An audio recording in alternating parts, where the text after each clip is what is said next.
दोस्तों इस वीडियो में बिना किसी डाउट के सरल भाषा में आप पुलिस कांस्टेबल से लेकर डीजीपी तक के सभी अधिकारियों के वर्दी पर लगे बैच से आप उनका आसानी से पता लगा सकते हैं कि कौन सा अधिकारी है, कौन सी रैंक का अधिकारी है और क्या इस अधिकारी का नाम है। तो दोस्तों वीडियो शुरू करते हैं। वीडियो शुरू करने से पहले चैनल को सब्सक्राइब करें, वीडियो को लाइक जरूर करें।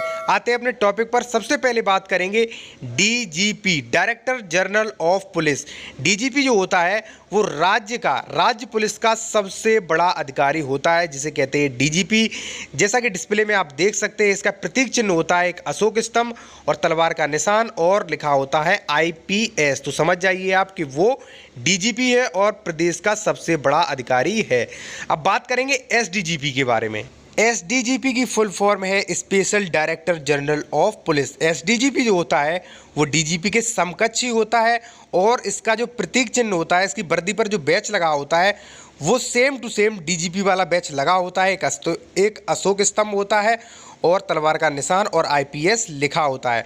अब बात करेंगे एडीजीपी के बारे में। एडीजीपी जो होता है वो डीजीपी और एसडीजीपी से छोटा अधिकारी होता है और इसके बैच पर सेम टू सेम प्रतीक चिन्ह होता है, एक अशोक स्तंभ होता है और तलवार का निशान होता है और आईपीएस लिखा होता है। दोस्तों अब बात करेंगे आईजी के बारे में। आईजी जो होता है उसे कहते हैं इंस्पेक्टर जनरल ऑफ पुलिस। इसका जो प्रतीक चिन्ह है वो है एक स्टार और तलवार का निशान और उस पर लिखा होता है आईपीएस। तो आप समझ जाइए कि ये आईजी रैंक का अधिकारी है, ये आईजी है। अब बात करेंगे डीआईजी। डीआईजी आपने कई बार नाम सुना होगा, डीआईजी। डीआईजी जो होता है उसका प्रतीक चिन्ह जो होता है वो होता है एक अशोक स्तंभ और 3 स्टार और उस पर लिखा होता है आईपीएस। इसकी फुल फॉर्म होती है deputy inspector general of police. दोस्तों बात करेंगे एसएसपी और एसपी के बारे में। आप इसमें कंफ्यूज ना हो। देखिए जो एसएसपी जो होता है वो महानगरों में होता है, जो महानगरीय जिले होते हैं उनमें एसएसपी की नियुक्ति की जाती है और एसपी जो होता है वो शहरी जिलों में होता है। अगर बात करें एसएसपी के प्रतीक चिन्ह की, तो एसएसपी के जो बैच होता है उस पर वर्दी पर जो बैच होता है उस पर एक अशोक स्तंभ और 2 स्टार लगे होते हैं और उस पर आईपीएस लिखा होता है और इसकी फुल फॉर्म होती है सीनियर सुपरिटेंडेंट ऑफ पुलिस। अब बात करेंगे एसपी के बारे में। एसपी जो होता है वो शहरी जिलों में नियुक्ति की जाती है।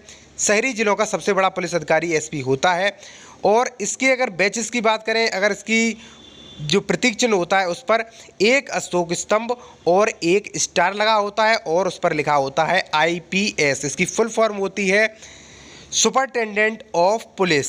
एसपी से छोटा होता है ASP, additional superintendent of police. इसकी जो प्रतीक चिन्ह जो होता है उसकी वर्दी पर सिर्फ और सिर्फ एक अशोक स्तंभ होता है। तो आप समझ जाइए कि ये एएसपी है। दोस्तों बात करेंगे डीएसपी के बारे में। डीएसपी जिसे सीओबी कहते हैं, इसके जो बैच होता है उस पर सिर्फ 3 स्टार लगे होते हैं, ना ही कोई लाल नीले रंग की पट्टी होती है, ना ही उस पर आईपीएस लिखा होता है। तो आप समझ जाइए वो सीओ या डीएसपी है। अब बात करेंगे इंस्पेक्टर, जिसे पीआई एसएचओ भी कहते हैं। ये थाने का सबसे बड़ा अधिकारी होता है। इसकी जो बैच होता है उस पर 3 स्टार और लाल और नीले रंग की पट्टी लगी होती है। तो आप समझ जाइए कि ये एसएचओ है, इंस्पेक्टर है, ये थाने का सबसे बड़ा अधिकारी है। अब बात करेंगे एसआई के बारे में, जिसे कहते हैं सब इंस्पेक्टर, जिस पर 2 स्टार लगे होते हैं और लाल और नीले रंग की पट्टी लगी होती है। दोस्तों अब बात करेंगे एएसआई के बारे में। जो एएसआई होता है उस पर 1 स्टार लगा होता है और लाल और नीले रंग की पट्टी होती है, जिसे इंग्लिश में कहते हैं असिस्टेंट सब इंस्पेक्टर। दोस्तों अब बात करेंगे हेड कांस्टेबल के बारे में। हेड कांस्टेबल जो होता है उस पर 3 लाल रंग की पट्टी लगी होती है, 3 पीले रंग की पट्टी लगी होती है। तो आप समझ जाइए ये हेड कांस्टेबल है। हेड कांस्टेबल से छोटा होता है एससी, सीनियर कांस्टेबल, जिसके बैच पर 2 पीली पट्टी और 2 लाल पट्टी लगी होती हैं। उससे भी छोटा होता है पुलिस कांस्टेबल। पुलिस कांस्टेबल की जो पट्टी होती है वो बिल्कुल सादा होती है, उस पर उत्तर प्रदेश या जिस राज्य की पुलिस है उस पर उस पुलिस का नाम डला होता है। तो दोस्तों अगर वीडियो अच्छा लगा हो तो वीडियो को लाइक जरूर करें और चैनल को सब्सक्राइब करें। इसी प्रकार के और भी वीडियो की लिंक डिस्क्रिप्शन में दी गई है। और भी कुछ आप पूछना चाहते हैं तो कमेंट अवश्य करें।